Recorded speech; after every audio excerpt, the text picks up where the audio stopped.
So I've recently noticed that my analysis videos are getting longer and longer, and now they are way too long.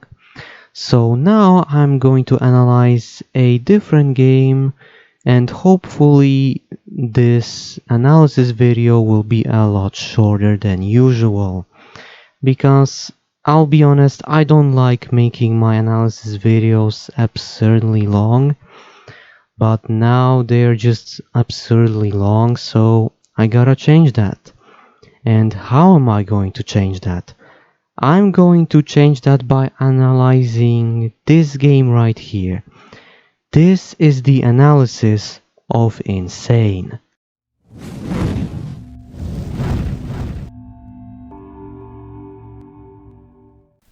Hi everyone, as always Patrick here. If you're already subscribed, make sure you turn on notifications, otherwise YouTube won't tell you if I posted anything. If you are new to the channel, make sure you watch until the very end and consider subscribing if you like it. Okay, 1nsane. 1nsane was developed by Invictus Games and published by Codemasters in the year 2000. The game also had a retail re-release published by Sold Out Software, but that's not important. If you've been watching my analysis videos for a while, you know I always start my analysis videos with the graphics. So let's analyze the graphics. Yes, I know the game came out in the year 2000, but even for the year 2000, this game looks kinda ugly.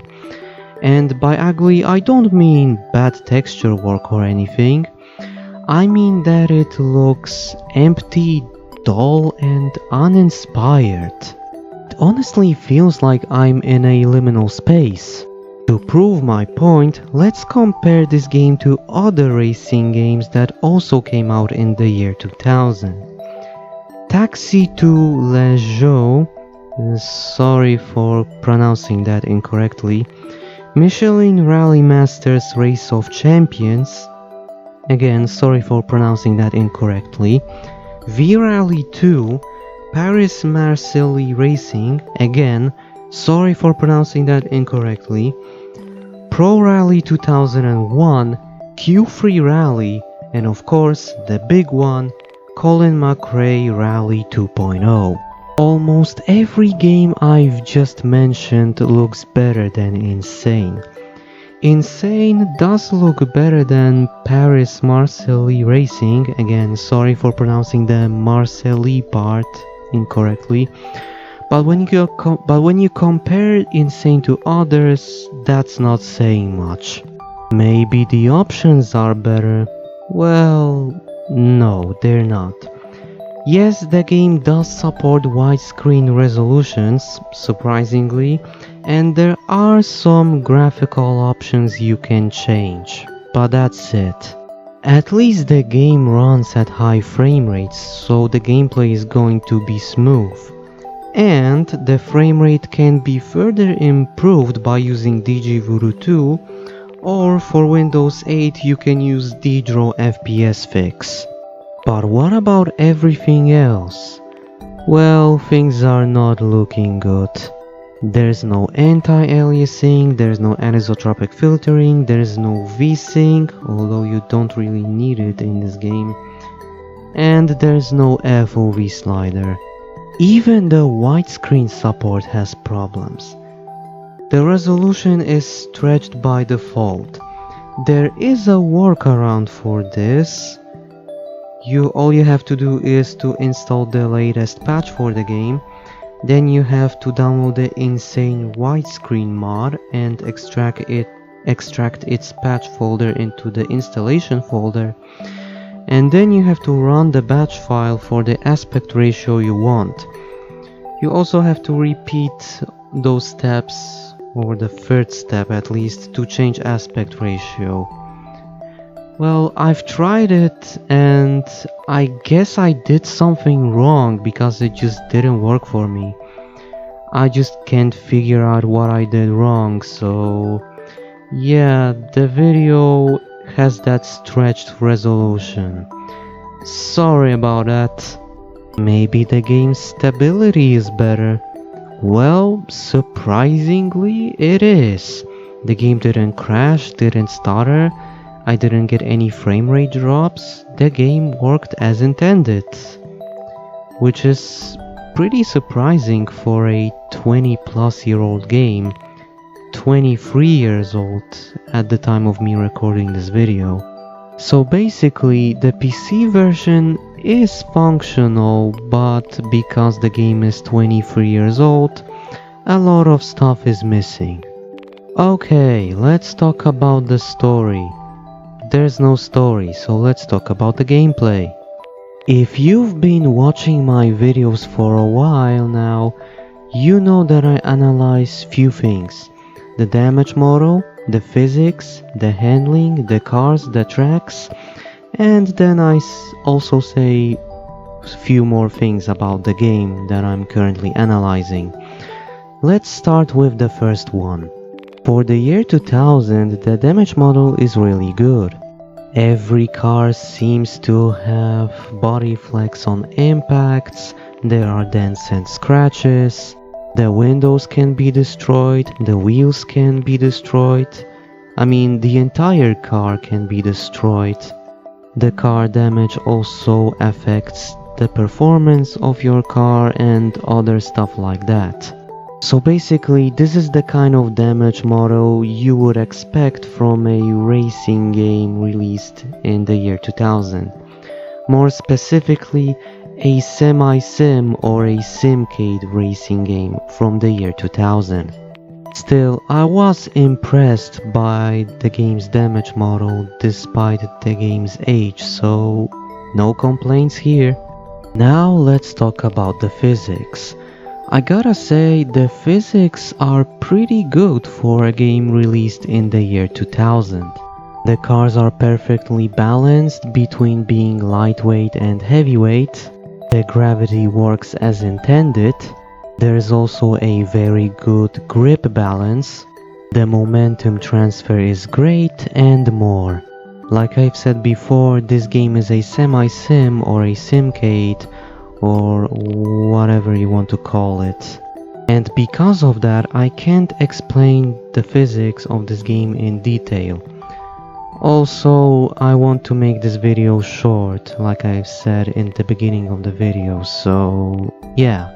Now let's talk about the handling. Again, this is one of those aspects of the game that's still really good, even for the year 2000. The handling in 1nsane is a bit vague and can easily put you into a lazy, irretrievable spin. I should mention that it's not really a traditional racing game, which is why the car leaps and bobs are about so much here.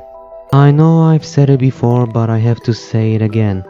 This is a semi-sim or a simcade, if you want, leaning more towards the sim side. Because of this, the handling in 1nsane is not easy to master.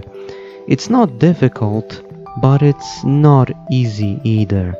I'm gonna have to repeat myself once again, so I'm sorry about that. There's a good grip balance, there's a good lightweight and heavyweight balance, there's a great momentum transfer, and the handling overall just feels great, despite the fact that the game is 23 years old now. Crazy. With that being said, it's time to talk about the cars and the tracks. Let's start with the cars. 1nsane doesn't have a lot of cars, but the car list is varied. In this game you primarily use off-road cars, but you can also use 4x4s, trucks, all kinds of trucks, small trucks, big trucks, medium trucks. There are also some special cars like rally cars and so on and so forth. But there are also cars, or should I say vehicles, that rarely appear in other games. You can also use really, and I mean really special vehicles, like the airplane, the aircraft, and even the zebra you could see in the beginning of the video. I gotta say, I miss the days when racing games had a varied car list in a way that there were normal cars and then you had those wacky cars you just used for fun. Note to developers, to any developer out there, please include both normal cars and wacky cars. Trust me, this really increases the experience and it also increases the amount of fun in racing games. Please take notes. Oh, and one more thing about those cars. Every cars and every vehicle in 1nsane handles differently. So this game encourages you to try every single car and see which car do you like the most. Every single car and vehicle in 1nsane is great. It just takes a long time to get used to the handling, which, like I've said before, it's a bit vague. And now we can talk about the tracks and the maps. The game comes with 30 unique locations, including the moon to race around in, which is rather generous. I think we can all agree that every map in this game looks bleak, dull and uninspired, but gameplay wise, those maps do a lot of things really well. Firstly, every map in the game features every level of elevation changes. You can race on pretty steep hills, you can also race on normal roads, and you can also race on something in between. There's something for everyone. Secondly, there are no limits to how you can approach situations in this game. The game gives you a free will. You want to cut all the way, you want to just ignore the rules, you don't want to play by the rules, and you want to annoy the AI, your opponents, and everyone in the game. You can do that. There's no one to stop you, and there's nothing to stop you. Do you actually want to play by the rules? Well, nothing can stop you. Do you want to play the game, your way? Well, you can do that. Again, nothing in this game stops you from doing that. This is incredibly helpful during regular races, since you can use incredible shortcuts and always win the races in first place. Lastly, the game has this really cool feature that I haven't seen in other racing games. When you try to go out of bounds, the game loops itself, but it doesn't loop itself in any generic way. The loop is incredibly, and I mean incredibly smooth. This loop is so smooth that somehow, some way, the game perfectly remembers where you looped, and that way you can quickly catch up with your opponents. It's really hard for me to explain how this actually works, so I'll leave this for you to figure it out how it works. So despite the fact that the maps visually don't look good, the gameplay and how they're designed makes up for those shortcomings. Sorry for that stutter there. All of that is all well and good, but what is the game actually about? Well, let me tell you.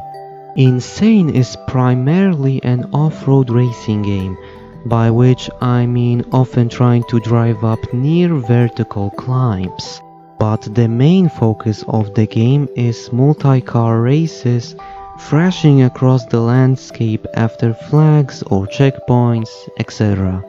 Because of that, the game has so many great game modes. For example, you have normal races, flag races, capture the flag, hold the flag, and many more. Every single game mode in this game is great, and I had a lot of fun playing those game modes. There's not much I can say about those game modes because those game modes are pretty self-explanatory. Now I want to quickly mention some things. The first thing is the soundtrack. The soundtrack is fine. It's not amazing, it didn't blow my mind when I first listened to it, but the soundtrack is fine. Another quick mention, the AI and the difficulty is actually very well balanced. Well, in the beginning at least. Obviously, later on things get pretty hard, but you know, that's the nature of the game, so it's supposed to be this way. Also, this is one of those games where I never get angry when I play it. And I think I've made one thing clear. I like this game. I think it's great. But even though I think that the game is great, there are some bad qualities. So let's talk about them. I know I've just said that the difficulty and the AI is balanced, but later in the game, more specifically the last championship, the races are a bit too difficult. Not absurdly difficult or anything, but they can be difficult and you might have to retry them at least a few times, so keep that in mind. Another problem is your view during flag races. I mean, you can see it right now. The flag is just too big. It takes half of your screen, and when it's in the center of your screen, you can't see where you're going. That's not good. And the last bad quality is with the handling. Yes, I know I said that the handling is good, and I still stand by that. It is good. The problem is sometimes you just spin out and land on your roof way too easily, especially in the final championship. In conclusion, 1nsane is a great game and I definitely recommend this to everybody. The game might be graphically dated and the story is non-existent, but the gameplay definitely makes up for those shortcomings. Nowadays there are two ways you can play the game. You can always try to find a physical copy, but physical copies nowadays are hard to find, and when you think about it, no one uses optical drives at this point. But thankfully, the game is available on GOG, so you can go buy the game there and have fun. And yeah, I don't have anything else to say. Just buy the game on GOG, install it, and while you're at it, enjoy this spinning flag. But that pretty much sums up everything I wanted to say in this analysis video. Thank you for watching, and I'll see you next time.